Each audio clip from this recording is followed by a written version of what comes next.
नमस्कार, जय श्री राम। मैं राहुल सिंह परमार एक बार फिर से एक बहुत ही नया टॉपिक लेके आया हूँ, जिसका नाम है जातिवाद का जहर। जातिवाद जातिवाद की अगर परिभाषा दी जाए तो जातिवाद एक ऐसी चीज है जिसे यूं कहें कि इंसान को अपनी जाति में, सिर्फ अपनी जाति में ही बहुत ज़्यादा श्रद्धा होना, अपनी जाति को श्रेष्ठ मानना और दूसरी की जाति को हीन मानना, दूसरी की जाति के प्रति हीनता रखना, अपनी जाति में ही अपनी श्रद्धा रखना, यही एक परिभाषा हो सकती है जातिवाद की। अब जातिवाद पर बात करें तो हिंदुस्तान में जातिवाद और उससे लेकर उसका इतिहास बहुत ही लंबा रहा है। अभी बात करें प्रेजेंट टाइम में तो जातिवाद हिंदुस्तान में नहीं, देश के हर राज्य में, हिंदुस्तान में सिर्फ एक राज्य में नहीं, हर राज्य में जातिवाद बहुत बुरी तरीके से फैला हुआ है। हर आदमी जाति में फंसा हुआ है। अपनी जाति को श्रेष्ठ मानना, दूसरे की जाति को हीन मानना, छोटा मानना, हर आदमी की मानसिकता में घुस गया है हिंदुस्तान में। यही कारण है कि हम आज इतने पीछे हैं। खासकर हिंदू धर्म की बात करें तो हिंदू धर्म में जातिवाद बहुत ज्यादा मात्रा में फैला हुआ है। एक उदाहरण देता हूं इतिहास से। जो ऋषिदेव जैन धर्म के संस्थापक माने जाते हैं, 24 तीर्थान कानों में तीर्थ जो उनके हैं, जो हुए हैं, उनके जो महापुरुष हुए हैं, उनमें ऋषिदेव सबसे प्रथम है। उन्होंने सबसे पहले जैन धर्म की स्थापना की थी। जैन धर्म का संस्थापक माना जाता है। जो ऋषिदेव थे, उन्होंने एक पंथ या कह लो या जाति बोलो, उनको फॉलो करने वाले जैन कहलाए। जैन पहले एक धर्म नहीं था, एक जाति थी हिंदू धर्म की।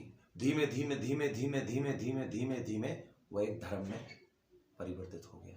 इसी तरीके से भारत में आज जाति व्यवस्था को देख के यही लगता है कि धीमे धीमे सब हिंदू धर्म और भारत की स्थिति को खराब करने पर अड़े हुए हैं। जैसे कि बात करूं, मैं खुद राजपूत हूं। राजपूत जय महाराणा जय भवानी का नारा लगाते हैं और राम को अपना पूर्वज मानते हैं। तो ये मानना गलत नहीं है, लेकिन हद से ज्यादा जाति को तूल देना एक गलत बात है, दूसरे की जाति को छोटा समझना। इसी तरीके से ब्राह्मण परशुराम को अपना पूर्वज मानते हैं। इसी तरीके से हर जाति में एक आदमी एक किसी को पकड़ के बैठ गया। जैसे यादव श्री कृष्ण को अपना पूर्वज मानते हैं। पूर्वज मानने में दिक्कत नहीं है, लेकिन अपनी जाति और अपने जाति के इतिहास को सर्वश्रेष्ठ मानना, ये दिक्कत वाली बात है। यहीं से ही बेमनस्ता बढ़ती है। तो कहने का मतलब ये है दोस्तों कि जाति को हद से ज्यादा ना बढ़ने दें, क्योंकि जाति के कारण ही हिंदुस्तान पे अंग्रेजों ने शासन किया, और जातिवाद के ही कारण मुगलों के तलवे चाटने पड़े हिंदुस्तानी बड़े बड़े शूरवीरों को। तो मैं तो इस वीडियो में इतना ही संदेश देना चाहता हूं कि जातिवाद को जल्द से जल्द खत्म किया जाए, जिससे देश का विकास हो सके और भारत जल्द से जल्द दुनिया का विश्व गुरु बन सके, क्योंकि जातिवाद ही सबसे बड़ा बैरियर है।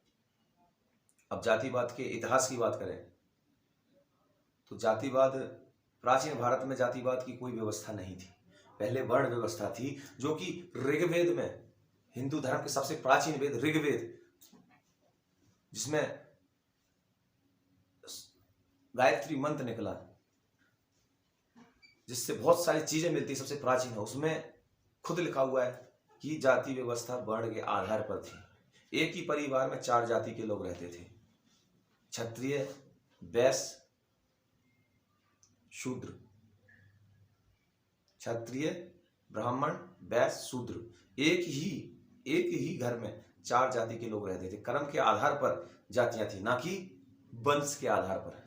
फिर लोगों ने अपने स्वार्थ के लिए वंश के आधार पर वर्ण व्यवस्था को बदलकर जाति व्यवस्था में बदल दिया।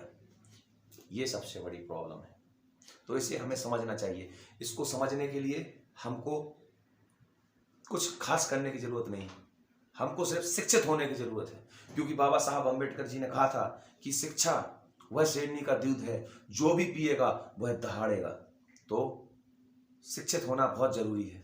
अगर आदमी शिक्षित रहेगा तभी वह समझ सकेगा कि क्या देश के लिए जरूरी है और क्या समाज के लिए जरूरी है। तो मेरे हिसाब से दोस्तों, मैं एक इंजीनियर हूँ, मैंने एजुकेशन बहुत ही हाई लेवल से स्टडी करी है। इंजीनियरिंग फील्ड से ज़्यादा मुझे इंटरेस्ट हिस्ट्री पढ़ने में रहा है। इंजीनियरिंग फील्ड में तो मैंने पढ़ाई करी है, साथ ही साथ मैंने हिस्ट्री की भी स्टडी की है, जिसको पढ़ के मुझे एक ही निष्कर्ष निकाला कि अगर जातिवाद हिंदुस्तान में ना होता तो आज हम अमेरिका से भी आगे होते। ये मेरी सोच है और मैं चाहता हूँ कि आने वाली सारे युवा पीढ़ी और युवा समाज है वो इस सोच को अपनाए, क्योंकि यही देश के विकास के लिए सबसे बढ़िया है, यही हम सबके विकास के लिए सबसे बढ़िया है, ये सबके लिए बहुत ही जरूरी है। धन्यवाद। जय श्री राम।